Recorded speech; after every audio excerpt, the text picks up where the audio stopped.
We'll be starting in about 4 minutes. Welcome, everyone.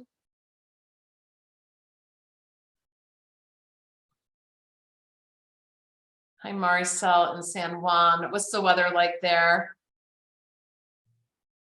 Today it's really sunny and kind of hot, actually. We have some heat index advisories going on.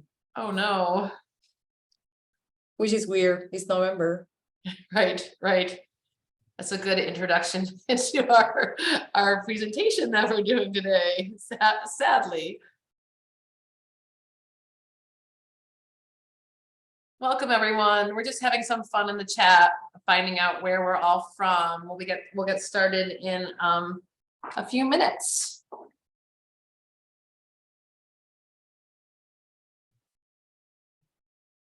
Martha, what's the weather like in California?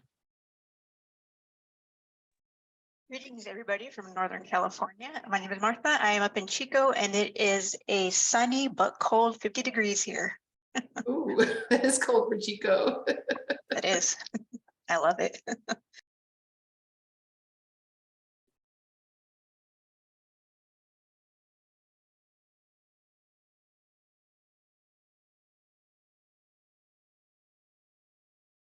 So we are in 85, feels like 92. Wow.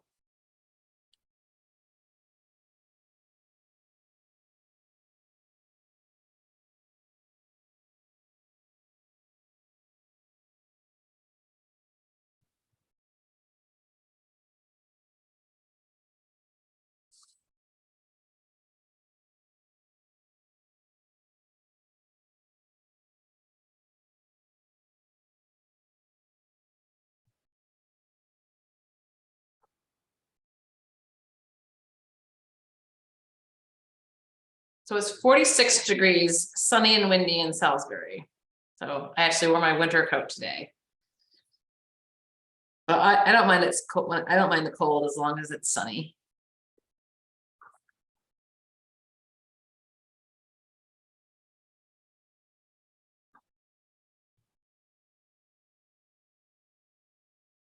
Yeah, Joanna, we've been hearing about Fort Texas. It is cold down there right now.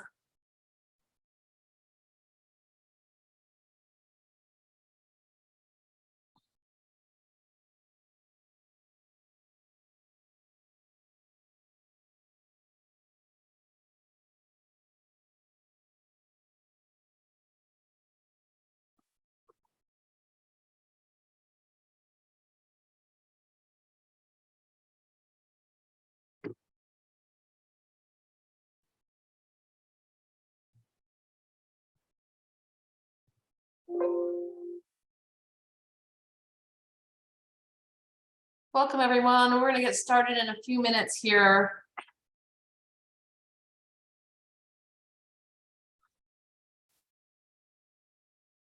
We're just putting our names in the chat and talking about where we're from.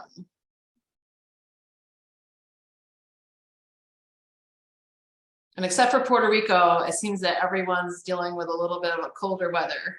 Winter is on its way. In Puerto Rico, it seems to be summer is on its way.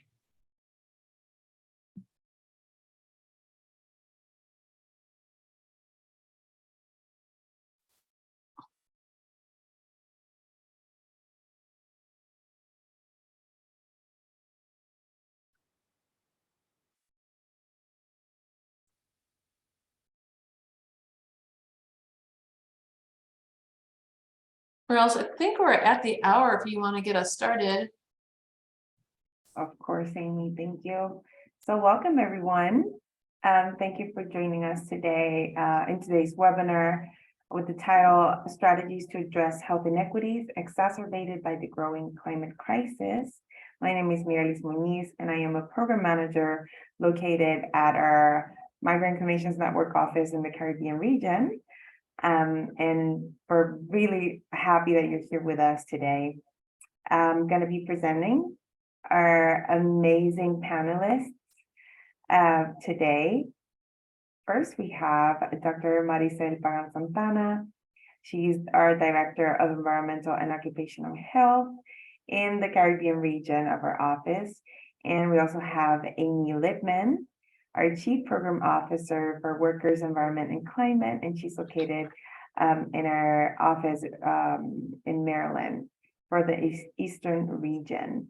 And today we're going to be talking about how the current climate crisis is amplifying social inequities and disproportionately affecting the health and well-being of those that are already vulnerable due to social determinants of health. And what is the role of community health centers and the health center, how the health center team, how their work can be highlighted through examples that we're going to be providing for you today. So I'm going to leave you guys with these amazing people. Great. Thank you so much, Morellis, and welcome everyone. I'm going to get us started off here and give an overview of some of the areas of the climate crisis that we want to focus on. And then I am going to hand it to Marisol for a little bit. For those of you who are just joining us, thanks for joining us. Feel free to ask any questions in the chat. You can address your questions to everyone so that we can all see what the questions are, and we'll do our best to either answer them as we move along, answer them at the end, and if we don't have an answer for you, we'll try to find out.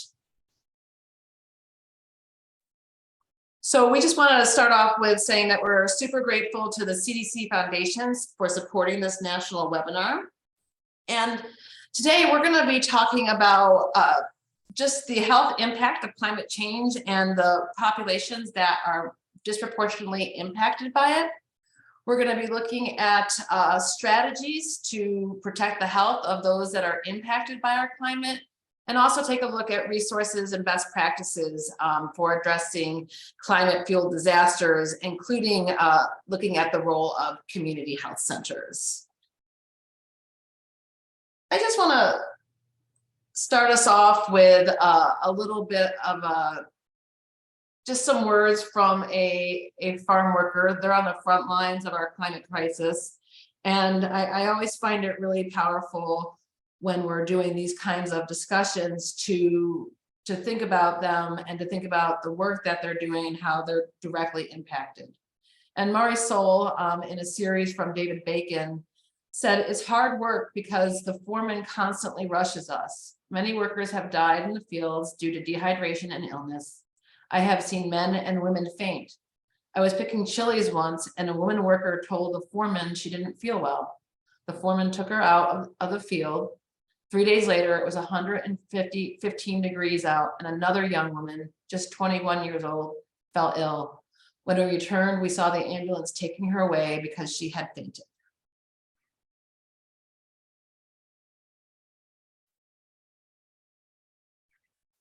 So our climate crisis is making extreme weather more common and more deadly. And over the past 7 years, we've had the hottest years on record, and our recent summer heat waves have broken records as well. We have seen extreme weather events from tornadoes to flooding to hurricanes.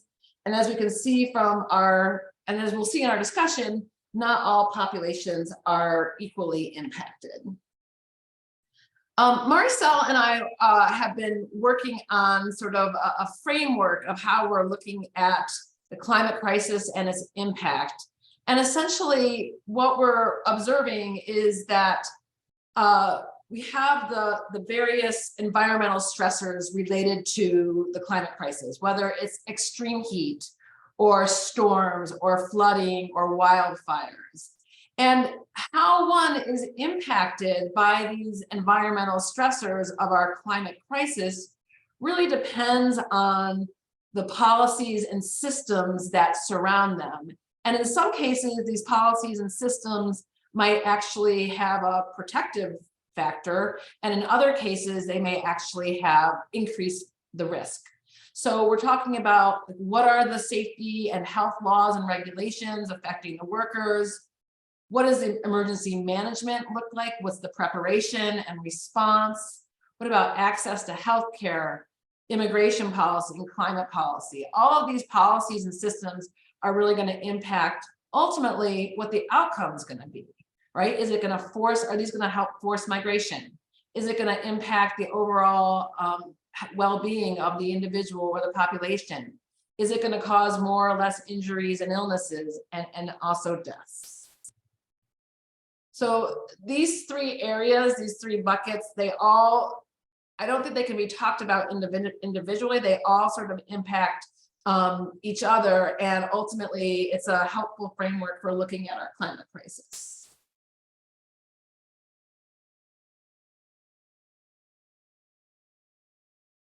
So I want to get into right now just a little bit of, what are we talking about with these extreme events? And we know that extreme heat kills more people than hurricanes, floods, tornadoes, and lightning combined. Although all of these other events that I just mentioned are significant in terms of the various climate changes that we're seeing intensify. And as climate becomes more severe, it's predicted that the heat-related deaths will also increase substantially. According to some projections conducted by the Climate Central, which is a nonprofit, they're estimating that the number of dangerous heat days for 133 US cities will actually increase from 20 a year on average in year 2000 to about 58 days per year in year 2050. And they define a dangerous heat day as one in which the heat index, which accounts for heat and humidity, exceeds 104 degrees Celsius. And while heat is the leading cause of weather-related illness, there is no national standard right now that protects workers in terms of working in the heat. There are a few state standards, but nothing nationally. And the CDC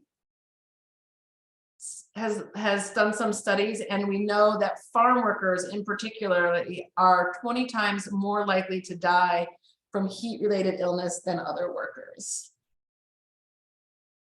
Wildfires are also a really important outcome of our changing climate and our growing crisis. And it's particularly in our Western states, we're finding that wildfires are increasing substantially. And we're seeing that the climate change is resulting in warmer and drier conditions. And so increases in drought is making for a longer fire season and increasing the risk associated with wildfires. For much of the US West, they're predicting that an average annual increase of only 1 degree Celsius in temperature could be as much as an increase of 600% in some types of forest fires. So as our temperature increase, some of these resulting weather patterns, including wildfires, are really going to impact those that are most vulnerable, but those that live in these areas. And here's a quote we found just from Eric, who was a farm worker associated with the United Farm Workers Union on Twitter. And he's like, there's nothing heroic about what we're doing. We're working out of necessity. And you can see here in this photo that workers are working in conditions that most of us on this line, on this webinar, would not be outside in. And California in particular is the home to the second highest number of FEMA disasters each year. And it's also the substantial producer of the nation's agriculture. So farm worker communities are one of the communities that are most at risk from wildfires. And we're still trying to figure out some of the research on this, and it's to get better statistics and data around the wildfires and farm workers. But we know that what we're seeing is that it's bringing bigger and more destructive fires each year, and the smoke inhalation and the impact on our health is affecting our farm worker communities. In addition to the heat and wildfires, we're also seeing intensity increasing in terms of storms and hurricanes. In 2017, Maria Hurricane Maria stripped Puerto Rico of most of its farmland, approximately 13,000 farms, which accounts for roughly a quarter of the island's total land was stripped during Maria. And, you know, one of the things that, there's lots of things that we think about during hurricanes, but its impact on the agricultural system is significant, and particularly in terms of the time it takes to recover, the workers who are working in agriculture and their income that they need to survive. In Florida, most of us are familiar with Hurricane Ian. And, you know, interestingly, right after Hurricane Ian occurred, NCN was getting a lot of calls. Our different partners were asking, like, do you know what's happening with the farm worker population in Florida? And for several days there, it was really hard to understand exactly what was happening on the ground. And our partners at the Farm Worker Association of Florida were on the front lines of this. And this is what the executive director said. You know, he's like, my biggest fear right now is that there are worker communities and their families that are stranded, and they don't have access to food, they don't have power, they don't have information that's helping them stay safe. And so even in 2022, our ability to sort of access that rapid information to understand what communities needed help, if folks were able to get to shelter or not, we did not know for some time. Another piece of the storms that I think is really important to point out, and is not only what's happening in the United States, but what's happening internationally. I think, you know, we've heard about the flooding in Pakistan this year, but in 2020, as we were sort of in the throes of the pandemic, a Category 4 hurricane hit Central America, and it was devastating. It wiped out many of the crops that were planted, and it really forced folks off of their land. They could no longer survive. So what happens in these cases is that people are forced to migrate as a result of the climate. And as we can see in Guatemala, directly impacted their malnutrition. Like, Guatemala became the 6th highest chronic malnutrition rate in the world after that. Acute cases doubled from 2019 to 2020, and that their failed harvests related to the disasters and the flooding really deepened that hunger and ultimately fostered more immigration and migration to the US. Interestingly, just last week, Al Gore, our former vice president, was speaking at the climate summit in Egypt. And he had a pretty powerful speech. So I recommend, if you have the time, to go take a look at it. But this really struck us here at MCN. He said, think of the millions that are crossing the borders now, and think of the xenophobia, the authoritarian populism that is caused by a large surge of refugees. And then imagine, if you will, what 1 billion climate refugees would do. It would end the possibilities of self-governance. We have to act now. And this really circles back to the policies that are needed in order to impact and slow down the climate. But when we're looking at populations made vulnerable because of the climate, people are made vulnerable because they can no longer survive on the land that they had been surviving on, and they're forced to move. And then often when they move, they end up in positions where they're vulnerable due to their work or their living conditions. So many of the folks that migrate from Central America, with the climate being one of the causes, end up in occupations such as farm work, where they are at risk of wildfires and heat and other climate-related events.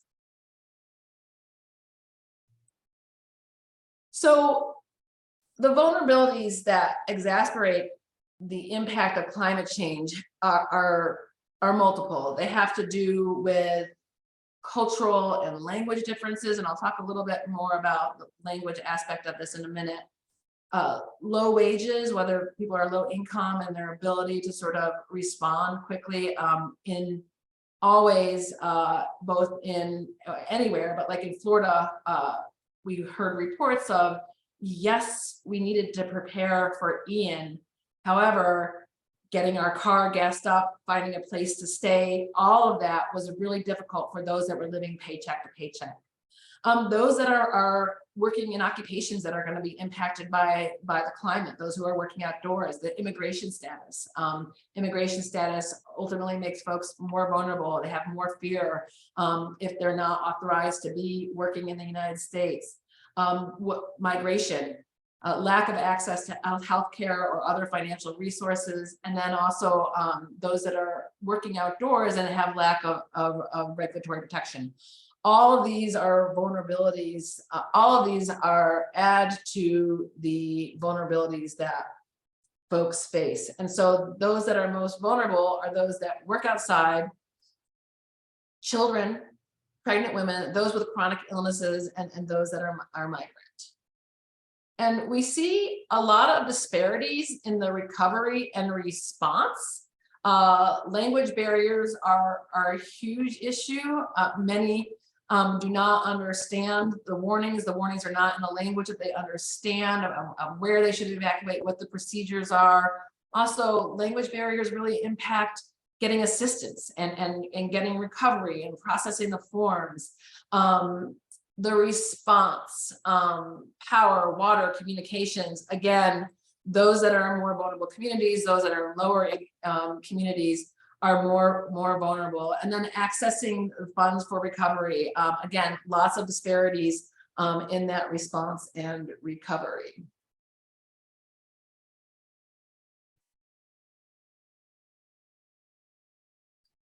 I want to just take a note about worker protection. So there are a number of health and safety regulations that are really needed to help those that are working in agriculture when it comes to our climate. And heat, I think, is the most tangible example to give you right now. And the fact is that our climate, as I pointed out earlier, our climate change is resulting in more and more high heat days, and workers are going to need to have protection in place from the heat, and there is no federal standard. NIOSH, the National Institute for Safety and Health, has been proposing, what a heat standard could look like, and it's the need for it since 1972. That's just right around when OSHA started. And only in October of 2021 did OSHA begin to process and create a heat standard, and it will take years for OSHA to actually get a standard issued.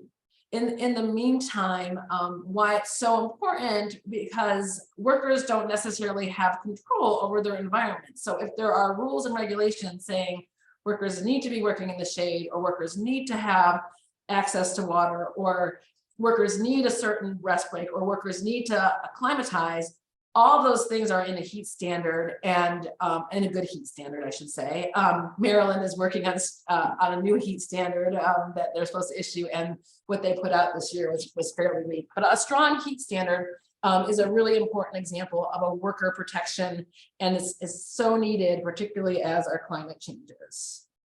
Healthcare access is a really another important issue, particularly for those that are displaced. So when we're talking about populations that are already vulnerable, like due to language differences, transportation, lack of insurance, fear related to immigration, the digital divide, racism, discrimination, all these things, are really part of the everyday life of, unfortunately, of our vulnerable populations. And then add to all of this, what happens when people are displaced or become migrant as a result of the climate, and that just further adds challenges to healthcare access.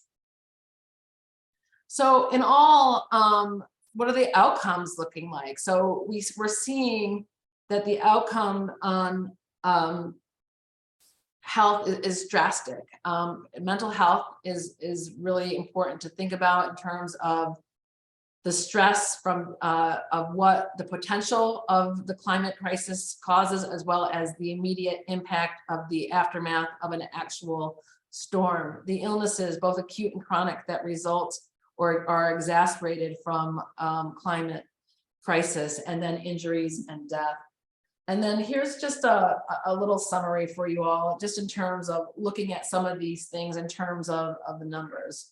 When we look at hurricanes Ian this year and Maria in 2017, we saw some interesting patterns that are really concerning, particularly as our climate increases. We saw that those that were older than 60 made up a large percentage of those who became more vulnerable and were victims of these hurricanes. We also saw that the deaths associated with pre-existing conditions were really, really important. So in Puerto Rico, for instance, 80% of the deaths associated with Hurricane Maria were actually those that were also associated with chronic diseases. So if you're diabetic and couldn't get access to your medications, somebody with cardiovascular disease, those are just a few examples of a pre-existing chronic condition that's going to make you much more vulnerable during a disaster. Medical access and care, in Puerto Rico, for instance, electricity, people did not have the power outages really impact, even breathing devices and medical devices that actually need to be plugged in. And the power outages really impacted them. And then again, the limited access to essential medicines is really critical. For example, in California, we are seeing that the diverse population, not only are we looking at an increase in the wildfires, but we're also looking at the number of people that are limited English proficient speakers, and what does that mean during a disaster? We're seeing that many of the evacuation and warnings are largely in English. And interestingly, only in a recent study, only 22% of the highest risk California communities surveyed had accessible, thorough evacuation plans. And then what's really important is the response and recovery. Getting access to recovery funds is often hard, and information regarding shelters and access to shelters can be challenging. But just to kind of give a good example of sort of the folks that are already vulnerable, made more vulnerable by a disaster, let's think of the Camp Fire in Paradise, California, where many people chose to live there because they had access to more affordable housing. Unfortunately, that more affordable housing was less protective. Also, that less protective housing made it more difficult to get insurance. So actually getting any type of funding for recovery was made really hard. In Puerto Rico, after Maria, many people had homes for years and years and years, but they did not have the proper title in order to get recovery funds to put a new roof on their house. So all these things are really important to consider. And as we think about those that are perhaps already vulnerable, what does that mean as we process and deal with a disaster? Our status only makes us more vulnerable. And then there's those that have just limited mobility, those who are unable to move in preparation for that.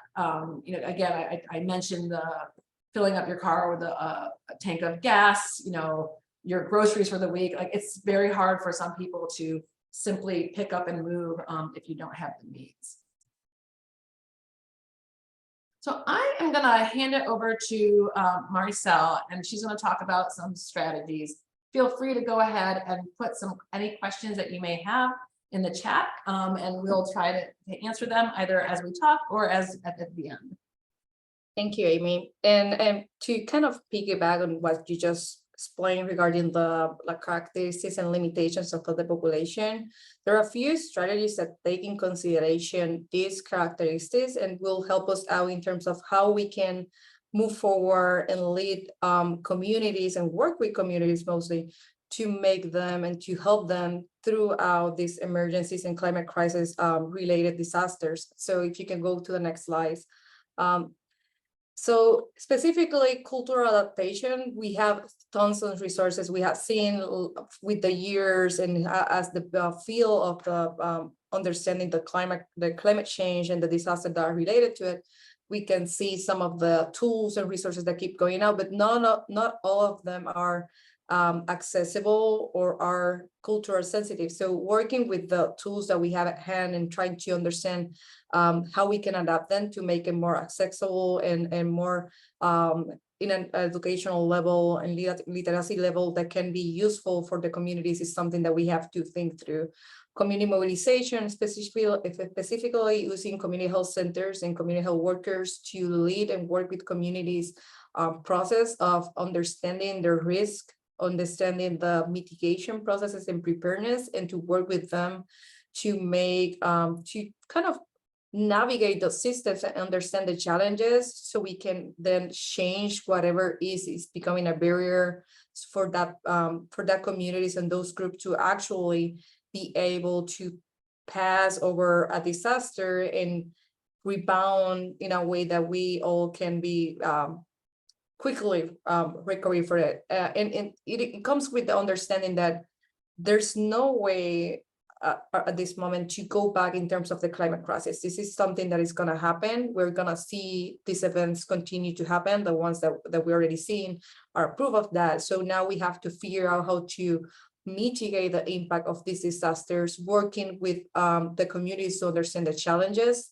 and to then understand what systems needs to change or need to be adapted for those communities to thrive and to work through these events that are going to keep happening. And then with that, we have to think about the services that we are providing, whether you are an institution, a community health center, a community-based organization, a healthcare provider, how we can address this to make sure that even when we have a disaster, even when we're seeing some climate health impact, we are available for those communities. So if we know we have this big, for example, we have this big community that's come from farm workers, and now we know that they're going to start being exposed to higher events of heat or other events related to smoke and wildfires, how are we going to change or deliver models to make sure that the screening and the process to make sure that they're healthy are accessible for them, understanding that they might be mobile, their timing for reaching out a doctor or a healthcare provider might be out of the usual working hours of the center. So how we're going to adapt our services and models to make sure that we are responding to the needs that are going to continue to rise and arrive in our communities. Next slide.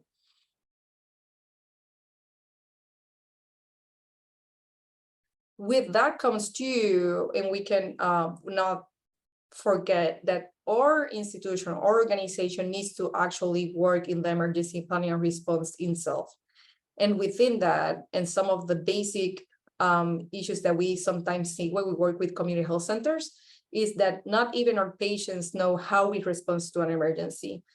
So understanding that we are ourselves needing to make sure that we have the adaptations ready for the people that we serve, and then foster in our communities the planning and response for emergency at the same time that we are supporting and we're providing or we're facilitating the ways to prepare, understand what the risk that they're in, being exposed to may be means that we have to work into understanding that there's some housing, like Amy was mentioning, housing and camps infrastructure that may not be feasible to access recovery funding. So knowing that we need to work in a plan B, plan C, having other options for them to be access to, understanding that we are understanding the limitations of our communities will let us know who is more likely to need to have their access to healthcare interrupted, and how we are going to respond as a health center or as an institution to that community that may be disconnected more quickly or in a deeper or harder form or matter when an emergency comes. So understanding too how we work as an organization and how we're going to respond to the needs of the communities that we already know and that we already understand their risk in an emergency is important too. And to put it in a context, when we work with community health centers in Puerto Rico, sometimes we ask about their emergency planning, and then we ask about which community do you think is going to be the hardest to reach the first 24 hours after a hurricane, the first 48 hours after a hurricane. So what are you doing with that community so they can sustain and tend to their health during this first 24 hours that you're not going to be able to work with them? How are we gonna make way through them the first 24 to 48 hours? How many chronic disease patients do you have in this location that can be really affected by the interruption of power, by landslide? What can we be doing that can help us out? And even, do you know where your patients are going to do in terms of sheltering if something happens? Do you know where to look for them if you need to make sure that they have some kind of medication or support? So that type of questions in terms of the timing of the disaster and response and understanding or facilitation even help out a little bit in terms of expectations, knowing that what you can do and let your patients know what actually will be happening in their conversation about disaster and planning can help us improve their health outcomes after a disaster. Next slide. So I'm gonna start going through like, I think you jumped one, Amy. Can you go back? There you go. The community mobilization model, which is one of the strategies that we're working with for, and we think is a really good structure to lead climate crisis resiliency mitigation and disaster response. We work with communities and we foster the community mobilization model, that is divided in 3 pillars or 3 circles in this case: social communication, management, and social mobilization. And what this does is that we try to see a common issue, in this case, where might be that you want to target preparedness, or you may want to target disaster mitigation, or even the housing situation in terms of secure, safe housing, looking at disasters and then the community. So we look forward, we foster and promote that stakeholders and leaders from the community. In this case, we foster community health centers into trying to be that actor that get together the community, understand what the situation is, what are our barriers, what are our needs, and what are our climate risks, because it's not going to be the same for everybody. Understand who has a stakeholder situation there, who can be a stakeholder, who can be a community leader, who can provide, what are the resources that we have. In those resources, sometimes when we get together with communities, those resources might be something associated with funding, but it might be something that is associated with human resources, or even people that know how to remove debris, or people who know how to provide or make meals for large public. So that kind of discussion with the community lets you know what you have, what your risks are, and what you can do with them. We also foster that community mobilization it has a really heavy part in communication, especially because we need to figure out what the best communication is within the community. Sometimes because of how the technology evolves, we think that social media might be it for communicating issues regarding communities, for communicating what the community wants to do, or even risks and warnings. But it might be that we're missing something because we have some people that are not, don't have accessibility at some point. So talking about the communication, how we're gonna communicate our plan, how we're gonna communicate our goals, how we're gonna communicate our results and our planning is a really big piece of it. And eventually planning, when we reach the planning part of it with the community, is now we know what we have, now we know what our risks are, so what are we going to do about it, and in what time frame are we going to work on it? Next slide.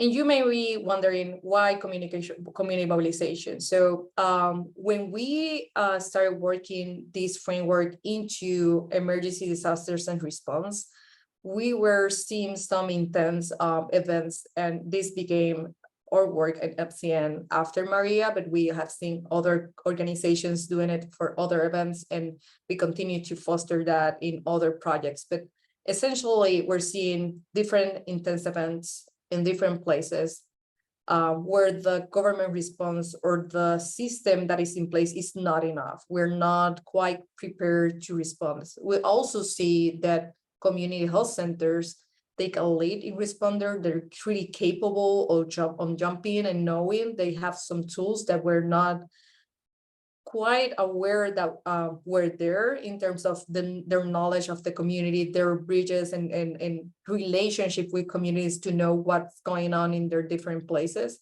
And then also the community response and trust to them as part of the response to disaster. And this happened with Maria a lot. Most of the community health centers became hubs for disaster relief, even for supplies, or even for letting people charge their phones, charge their computers to be able to communicate with family, to be able to fill out forms for recovery. So the health center became this kind of hub to actually help out and foster response. So what we want to do with community mobilization is to make something more sustainable, give it more structure, and then basically give back to the community the lead about how we want to make this work. How do you want your community to respond and operate in disasters or climate-related situation?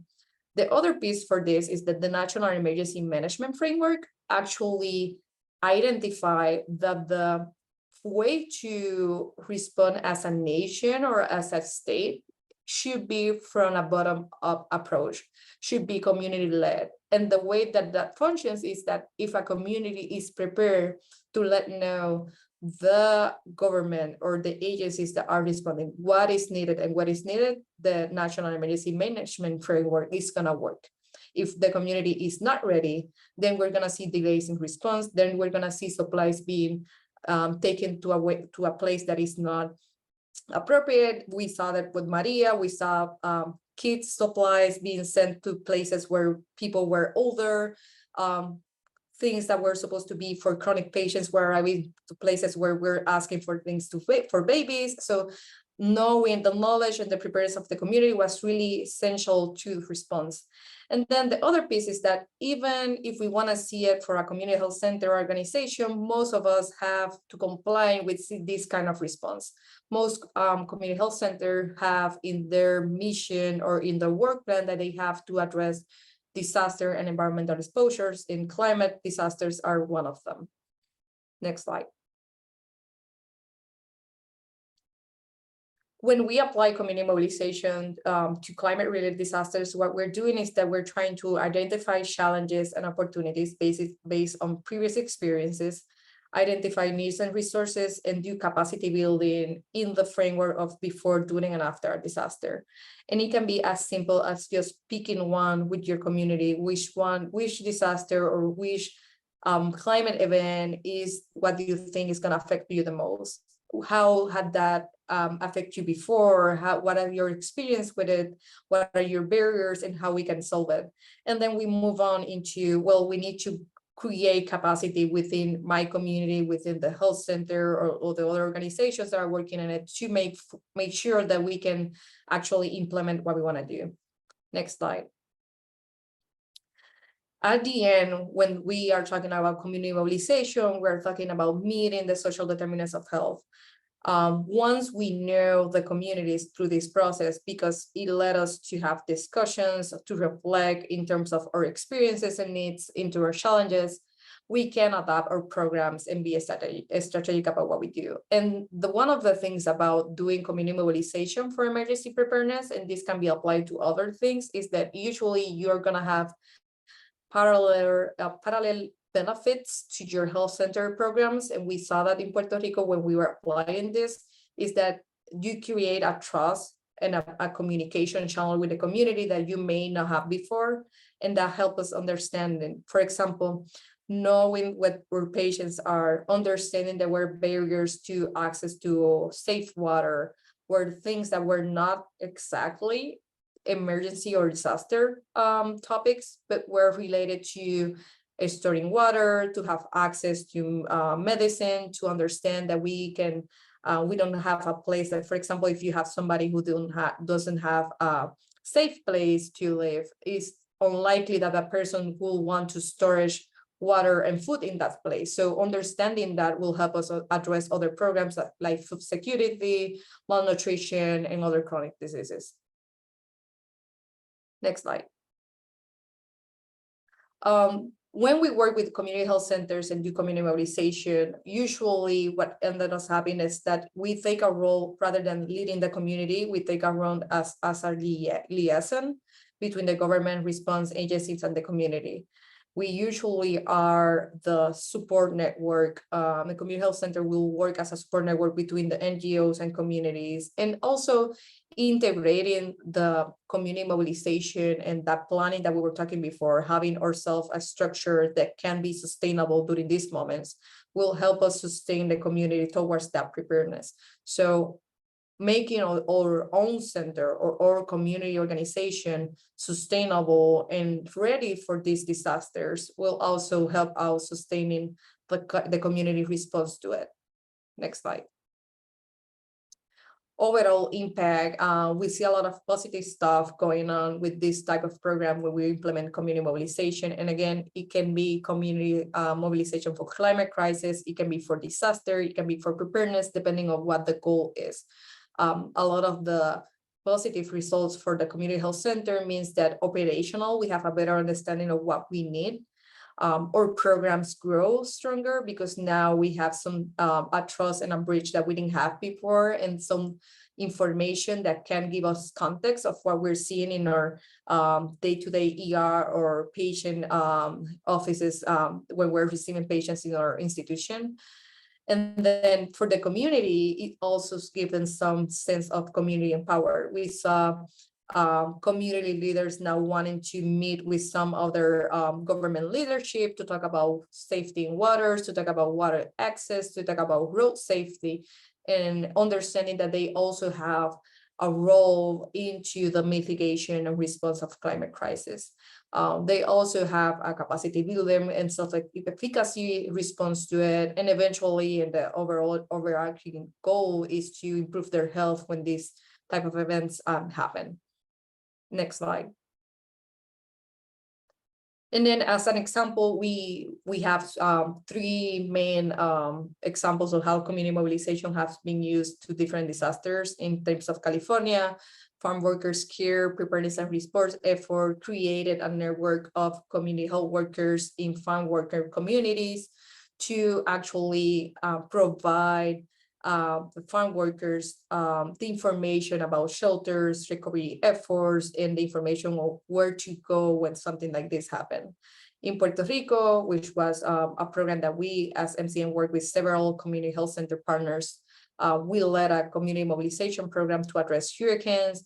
We already see some of the response to that, sadly, because we have other emergencies going on that actually led them to try if the community mobilization plans that they have created work. And in some of the cases, in most of the cases, they actually were able to respond in a different and quickly manner. And then for COVID and public health emergencies, we work with Alianza Nacional para Campesinos, which actually work on deploying community health workers to address vaccination rates, COVID disinformation and misinformation, and understanding the needs of their communities during this pandemic also help out a lot in terms of the response and how we can get them care.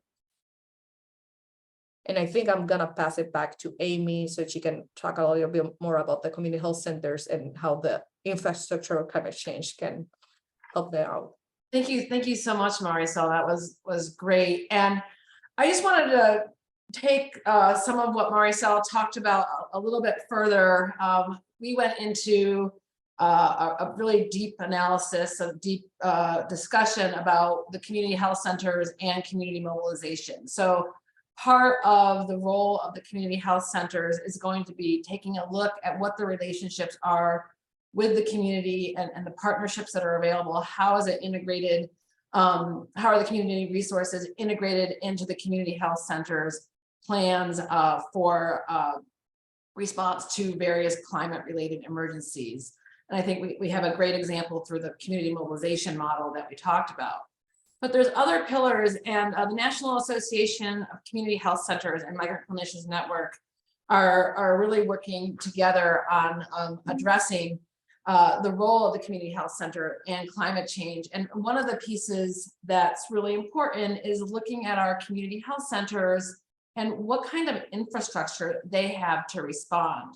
So we saw, for instance, during Maria that, power was out for 6 months. There was no immediate communications available for most of the folks on the island after Maria. Everything was completely wiped out, and preparedness plans were null and void because they were not anticipating the kind of extreme event that Maria caused. So looking at what are the possibilities of health centers, because they're so critical during and after an emergency, how are they prepared?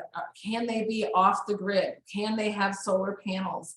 Do they have the proper generators? Even if they have generators, recognizing that you're going to need roads that are intact to be able to get the diesel to fuel the generators. So really thinking about the infrastructure is a really key pillar for our community health centers and climate change. And then also Migrant Clinicians Network is very much deeply involved in thinking about what kind of training do clinicians need? What kind of support are they going to need in order to be able to be responsive? What does it mean for patient care?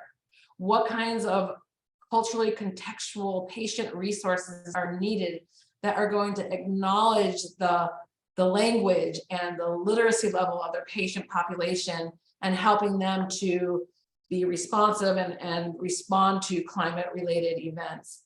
And lastly, and this is really important, and we're seeing this, and unfortunately not just in climate disasters, but in public health emergencies such as COVID, really thinking about the mental health and well-being of the community health center staff that is being impacted by the disaster while caring for patients who are also impacted. So in Maria, it was so striking to listen to the clinicians who, some of them, they themselves did not have roofs on their houses as they were trying to take care of the people in their community. Very much the same way during COVID.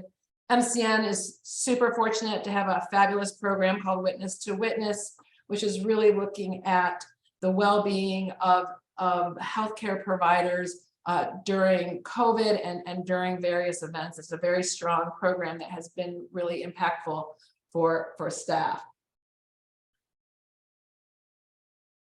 And so altogether, these are some of the 4 areas where we see are key areas for health centers to work on. Here are just a couple of, I just want to go through quickly, a couple of resources that we wanted to call to your attention.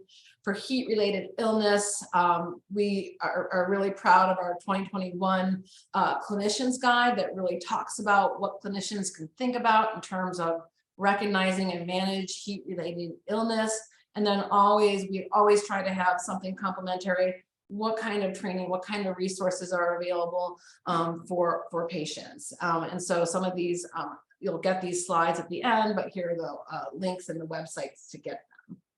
Also, we've been, MCN and the National Association of Community Health Centers, in partnership with Harvard, we're going to be doing a learning collaborative in the spring, and there's a save the date note at the end of this webinar. But the Harvard folks are working with AmeriCares, and they put together some really interesting toolkits for frontline clinics, and they have them divided by heat, wildfires, and hurricanes, and they're thinking about, here are some tools that the administration needs, here are some tools that the providers need, and here are some tools that patients are need. And I think they're off to a great start. MCN really wants to help them in terms of some of the literacy level and culturally appropriateness for the patient population, but they're really strong resources, and I encourage you all to take a look at them. And then I want to shout out to some of the other work that we've been doing at MCN. And we just finished up a fabulous project that Miralles Munoz ran on environmental education. And so we took some basic environmental education strategies from the Environmental Protection Agency, but worked with schools and community health centers to take our community mobilization model to a different level by looking at integrating emergency management and preparedness into the school curriculum and introducing schools to our community mobilization model, linking them up with our community health center. And it was really a fabulous project that resulted in a curriculum that's available on our website, but really with the idea of recognizing that there are both chemical and biological risks after a climate-related disaster. And here are some ways to stay safe, and looking at that from a school perspective, helping teachers work with their students, helping students sort of take part in it. And that is also available on our website. Here's the Learning Collaborative. If you're signed up for this webinar, you'll get a notice for this Learning Collaborative. We're very excited to work with the Harvard-Chan School of Public Health, the National Association of Community Health Centers, to do a patient-centered learning collaborative on this topic. And lastly, we always welcome you to take a moment and fill out our evaluation form. You can get to it from this QR code, or you can, I think Nicole Morellis just put it in the chat for you to do it, but please fill out the evaluation form, because we really do read them, analyze them, and always we use them to improve our next webinar. So if there are any questions, we welcome them. Yeah, we have one question that came out a few minutes ago. And while all you are scanning that code and hitting that link for the evaluation, I'm gonna read it aloud. Thinking about migrants who get hired as response workers during and after climate disasters, how can we better integrate their work with the more formal disaster response infrastructure? In the case of recent hurricanes, wildfire, etc., there seems to be a big gap between these formal and informal disaster workforces. Curious if you have any thoughts about it. That's a great question, and we do have a lot of thoughts about it. We actually found it quite interesting that Governor DeSantis wanted to send migrants to Martha's Vineyard only a week before a major hurricane hit his state, where we know that our migrant workforce is going to be a critical factor in the repairing of that state of Florida. But there is a disconnect. And when we go back to our original model and we think about the different policies that are going to either put somebody further at risk or put someone in a more protective situation, we look at migrant workers who are involved in our cleanup, and they will be very intimately involved in large numbers of any cleanup. They have been from Katrina to Harvey to, and they're going to be involved with Ian, is that they enter into a system that's completely broken. Both our immigration policy impacts that, because it's very hard to get the authorization or the visas to be able to work here legally. The types of training that is needed is not necessarily provided. The kind of the housing that might be needed to house the workers that are part of that. All of those things come into play, and our policies in terms of protecting this population are extremely weak. And from a policy perspective, at a minimum, they certainly need to be strengthened. At a maximum, we need to acknowledge that as our climate crisis increases, and it is, as Marcel reminded us, like it's like we're at this point, it's not gonna get better. Our work is really to sort of make it not intensify from here. So we know, given our current state right now, that this is going to happen, and recognizing that this is going to happen, what does that mean? And as we think about our community mobilization model, is something that we're thinking about in terms of this needs to be part of the planning and the training that is going to be needed for the workers, the thinking about the protective equipment even, and the health centers, again, can play a huge role, partnering with worker centers to make sure that workers are trained, they get the personal protective equipment they needed, they make sure that they're not getting exploited in terms of wage theft, because that's also really common. So all of those things are really relevant. It's very much on the minds of Migrant Clinicians Network for sure. And it's something that we are really trying to integrate in our climate related work. I hope I answered that, because unfortunately there's not great answers to that because of our broken system, but lots of things to think about, and areas of band-aids at a minimum that we can put on this situation as we work to improve the overall policies. Yeah, and I wanted to add, Amy, there's also part of the community mobilization piece to understand the limitations, and sometimes occupational health is part of that when we talk about who's going to respond in what sense to the community, understanding that. And in our case, we have a great center that worked the community mobilization model with us, and now is working in a training for workers during disaster. And it's not about training a worker that is doing disaster response. It's about training a worker that may be doing disaster response at some point. So understanding that that's a possibility, because the communities are isolated or are in areas that are under-resourced, and the community usually is the one that is going to respond. Once you know that, you can start moving forward with advocating for better public policy, but also to do the capacity building with them. Great, thank you so much, Marisol. We welcome any more comments or questions. You can feel free to also put them in the evaluation.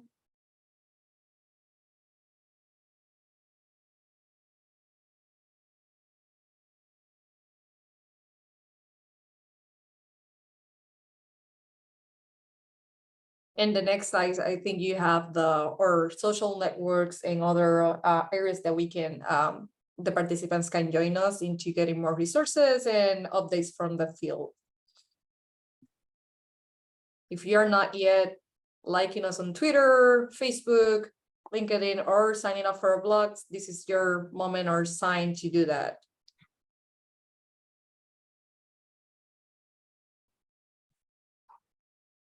Great, I'm not seeing any more questions coming in. Did I miss anything, Marisol or Morales? No, you're good. All right. Well, please fill out the evaluation form, and we look forward to hearing from you. And thanks so much for joining us this afternoon. Thank you, everyone.